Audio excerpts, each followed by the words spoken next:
Assalamualaikum warahmatullahi wabarakatuh. Mohon izin Bapak, perkenalkan nama saya Rahmadi, mahasiswa Fakultas Hukum angkatan 2024, kelas sore dengan NIM 24 121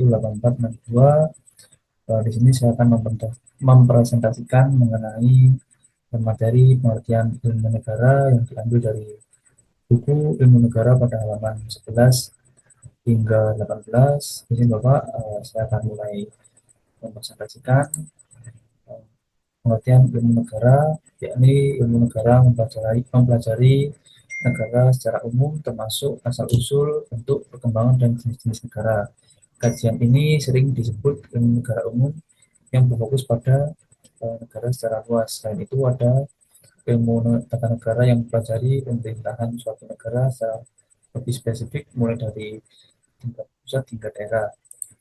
Kemudian istilah ilmu negara menurut siaran bahasa berasal dari bahasa Belanda yakni Stadler dan Jerman Stadlerhe yang dalam bahasa Inggris disebut Theory of State dan bahasa Prancis dinamakan teori di ide. Prinsip ini dikembangkan oleh sarjana Jerman George Jelinek yang dikenal sebagai Bapak Ilmu Negara. Jelinek membagi ilmu negara menjadi dua, yakni ilmu negara dalam arti sempit yang fokus pada asal-asal dasar negara dan ilmu pengetahuan hukum yang mempelajari hubungan antara negara dan hukum.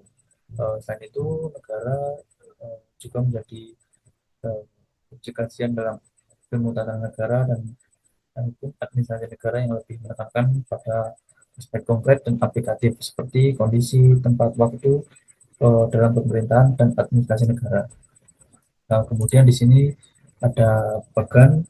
Bagan tersebut menunjukkan sistematika ilmu negara atau Staatswissenschaften yang merupakan cabang ilmu yang mempelajari negara secara luas baik dalam aspek teori maupun praktik. Kemudian teori-teori kenegaraan sendiri menjadi ilmu yang membahas negara secara umum dan ilmu yang lebih spesifik pada negara tertentu.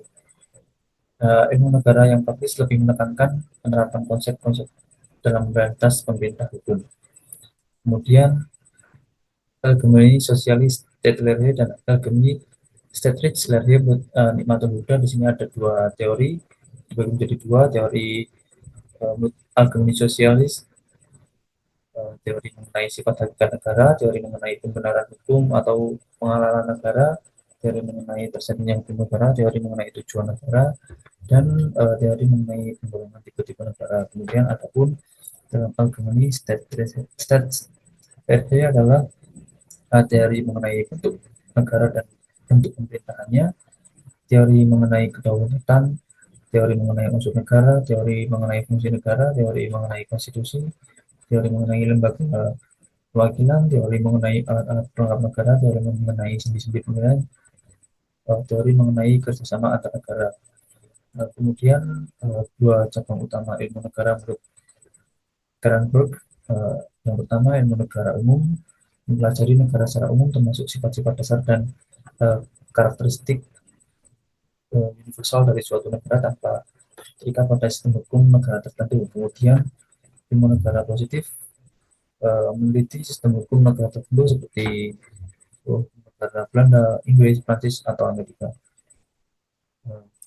Kemudian perbedaan ilmu negara dengan negara. Ilmu negara adalah kajian sistematik tentang asal-usul, bentuk, perkembangan, dan jenis-jenis negara. Lubis, ilmu negara berfokus pada pengetahuan umum tentang negara. Suhino juga menekankan bahwa ilmu negara membahas negara secara teratur dan sistematis serta menjadi bagian dari ilmu-ilmu lain seperti hukum tata negara dan hukum tata pemerintahan. Kemudian pengertian ilmu negara menurut para ahli di sini pada buku dijelaskan ada 13 pengertian menurut para ahli, tapi di sini saya singkat saja menjadi 5 yang paling menurut saya paling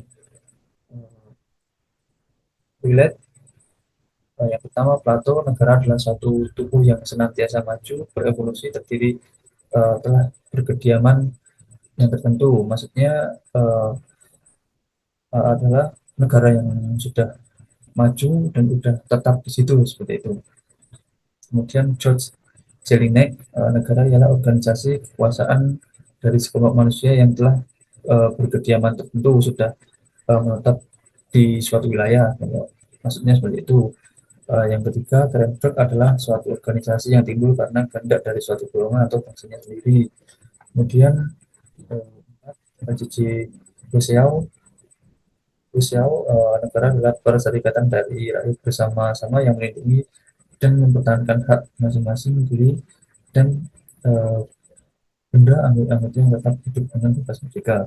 Kemudian nomor 5, Parmat, negara adalah suatu kekuasaan bagi manusia atau penguasa untuk menindas kelas manusia lainnya. Ini agak keras ya ini ya. Kemudian ini tokoh yang paling terkenal dalam ilmu negara yaitu Hans Kelsen menjelaskan negara adalah sistem hukum yang berbeda dari sistem hukum lainnya secara kuantitatif dan semua tindak negara adalah tindakan hukum. Maksudnya negara tidak dapat dipisahkan dari hukum karena setiap keberadaan dan tindakannya selalu berdasarkan hukum. Kemudian sistem hukum negara mungkin lebih kompleks atau luas dibandingkan sistem hukum lainnya. Hans Kelsen memandang negara sebagai fenomena hukum atau uh, memandang fenomena hukum atau badan hukum yang berfungsi sebagai korporasi. Perbedaannya dengan korporasi lain terhadap pada tatanan norma yang mengaturnya. Negara dianggap sebagai komunitas yang terbentuk oleh tatanan hukum nasional. Kemudian hubungan negara dan hukum mirip dengan hubungan hukum dan individu. Hukum diciptakan oleh negara, tetapi negara juga diatur oleh hukum. Dalam konsep sosiologis, negara dulunya adalah sebagai realitas sosial, sedangkan hukum adalah sistem norma. Keduanya dianggap sebagai objek yang berbeda. Uh, Baik, itu saja yang bisa saya sampaikan. Sekian, jika ada salah kata, mohon maaf. Terima kasih. Assalamualaikum warahmatullahi wabarakatuh.